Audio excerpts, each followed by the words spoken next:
네, 할렐루야. 12월 13일 수요일 짱목과 말씀 수다의 시간입니다. 오늘 주시는 말씀은 열왕기야 20장 1절부터 11절의 내용의 말씀입니다. 하나님 말씀을 보시겠습니다. 열왕기야 20장. 그때 히스기야가 병들어 죽게 되매 아모스의 아들 선지자 이사야가 그에게 나와서 그에게 이르되 여호와의 말씀이 너는 집을 정리하라. 내가 죽고 살지 못하리라 하셨나이다. 히스기야가 낯을 벽으로 향하고 여호와께 기도하여 이르되 여호와여 구하오니 내가 진실과 전심으로 주 앞에 행하며 주께서 보시기에 선하게 행한 것을 기억하옵소서 하고 히스기야가 심히 통곡하더라.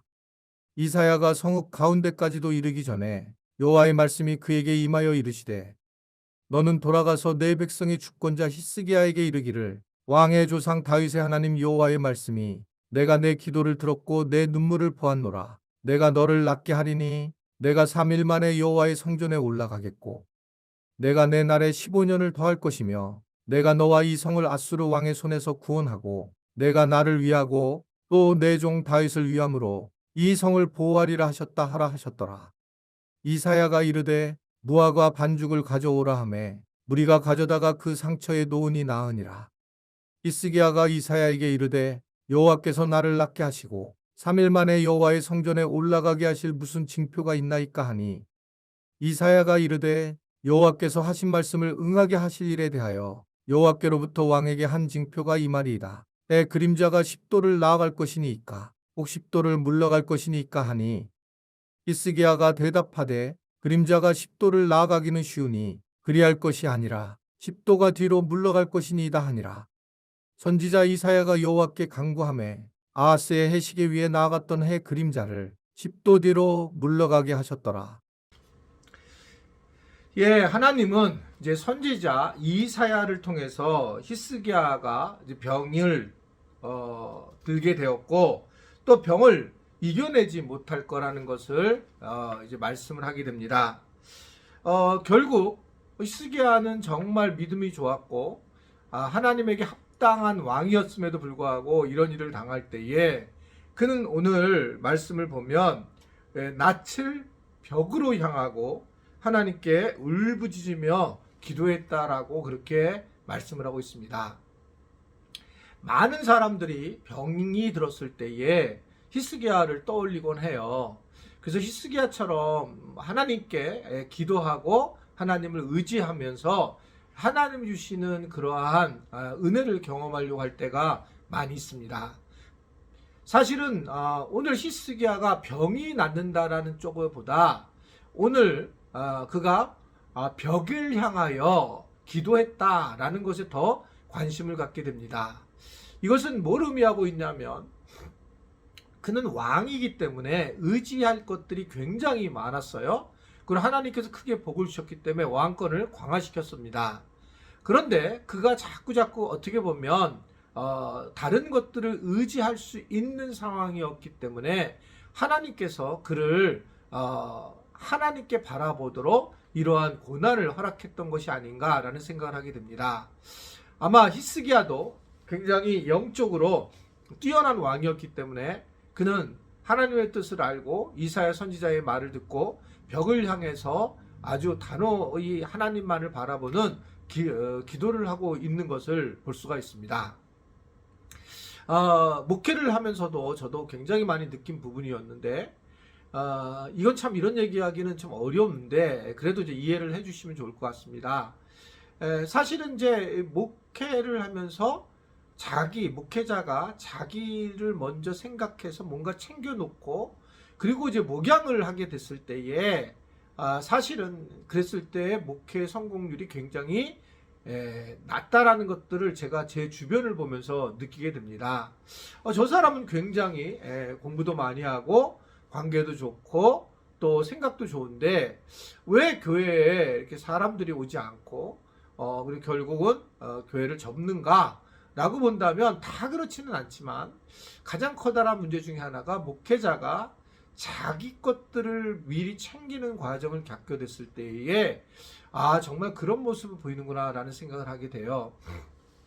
로렌 커닝햄이 지은 책을 보면 그 절벽에 있을 때에 우리가 막바른 절벽에 있었을 때에 하나님의 은혜를 경험하고 믿음이 생긴다는 겁니다.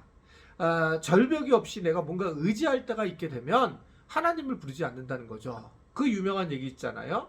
어떤 사람이 이제 절벽에서 있다가 그만 떨어지게 되다가 낭떠러지에서 나무 한 자를 붙잡게 됩니다. 그래서 살려주십시오, 살려주십시오, 하나님 살려주십시오. 그렇게 하나님 불렀더니 하나님이 이제 나타나셨어요. 그래서 하나님이 이야기를 합니다. 네가 잡아있는 손을 내려놔라. 그러면 내가 밑에서 받쳐줄 거다. 걱정하지 말고 손을 놓아라. 그랬더니 이제 이 사람이 하나님을 내내 부르다가 갑자기 마음이 바뀌어서 거기 하나님 말고 다른 사람 없어요. 그렇게 얘기했다는 거예요. 하나님이 원하시는 것을 하지 못하고 자기 뜻을 구한다라는 것을 이야기입니다. 결국 마지막으로 갔을 때는 자기를 의지할 가능성이 상당히 높고 그런 모습을 보이고 있는 이야기의 모습이라고 보여집니다. 오늘 히스기야도 이런 면에서 결국 하나님 앞에 절대적으로 하나님만을 의지할 수밖에 없는 죽을 병에 걸렸고 이 죽을 병에 대한 분명한 경고를 그는 듣게 되고 그는 전적으로 하나님만을 의지하면서 하나님께 모든 것을 맡기게 됩니다. 그때 하나님이 생명을 연장을 해 주시는 그런 모습을 볼 수가 있습니다. 우리가 생명을 연장해서 더 오래 살았다. 15년을 더 살고 그랬다. 이것에 우리는 초점을 두지만 사실은 여기에서는 우리가 좀 더 알아야 될 것은 그가 하나님이 살려주신 그 하나님의 나라의 은혜를 경험하면서 이 세상에 살았다라고 하는 겁니다. 나이를 10년, 15년을 더 사는 게 뭔 의미가 있겠어요? 그러나 그 사는 과정 중에 하나님의 은혜를 경험하는 것, 하나님의 은혜를 경험하면서 살아가는 것이 그것이 진짜 삶의 이유다라는 것을 우리 히스기야를 통해서 보게 되는 겁니다. 우리는 그냥 병들면 살려달라, 그랬더니 살려주셨다, 이런 데 초점을 둘 수 있겠지만 그러나 이것이 그렇게 사는 것이 행복한 것만은 아니라고 저는 생각해요. 여러분도 그렇잖아요. 그냥 더 사는 게 무슨 의미가 있겠어요. 그러나 은혜를 경험하고 사는 것은 다른 문제이기 때문에 오늘 우리가 히스기야가 그 하나님을 향한 태도, 즉 주님만을 바라보고 기도하는 모습에 대해서 우리는 분명하게 알게 된다라고 하는 겁니다. 결국은 그 히스기야가 15년을 더 산다라는 연장된다는 하나님의 약속을 받게 되고 나서 무화과 반죽을 히스기야의 상추에 놓자 병 낫는 기적이 일어났다라고 그렇게 말씀을 하고 있습니다. 저는 이게 참 의미 있다고 보여지는데 많은 사람들은 기도만 해서 낫는다라고 얘기를 할 수도 있어요. 그러나 결국 하나님은 우리에게 의학이라고 하는 일반적인 은혜를 주었잖아요.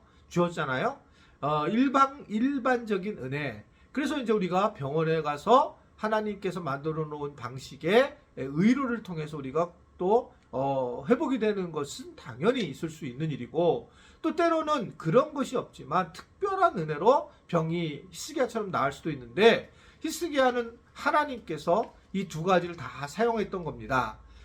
어떻게 보면 병원 방식의 방법과 본인이 기도하면서 이것을 낫게 하는 모습을 우리에게 전해주고 있습니다. 그것을 통해서 하나님은 우리를 하여금 뭔가 특별한 거에 부딪히는 것 맛을 생각하는 것이 아니라 상식적인 부분도 매우 중요하게 여긴다라는 것들을 히스기야 왕의 이 병고침을 통해서 우리에게 알려주고 있다, 이렇게 생각을 하게 됩니다. 하나님은 모든 것들을 다스리시는 분이시고 병도 낫게 하시는 분이시고 또한 무엇보다 하나님은 기도에 응답을 하시는 분이신 것을 다시 우리가 히스기야를 통해서 보게 되는데요.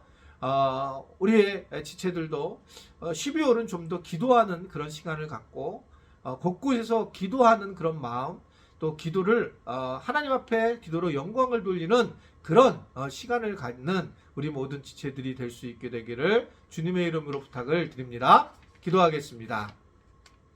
하나님 아버지, 오늘도 주님의 은혜 안에서 우리가 거하게 하시고 그 은혜를 누리도록 허락하심을 감사합니다. 히스기야를 통해서 우리가 어떻게 살아야 할지를 깨닫게 하시고 또 알게 하신 것도 주님의 은혜인 줄로 믿습니다. 더 기도하고 더 주님만 바라보고 그리고 우리가 상식적인 선에서 하나님을 섬기는 그런 건강한 크리스찬들의 모습을 가질 수 있도록 은혜 베풀어 주옵소서. 예수님의 이름으로 기도드리옵나이다. 아멘.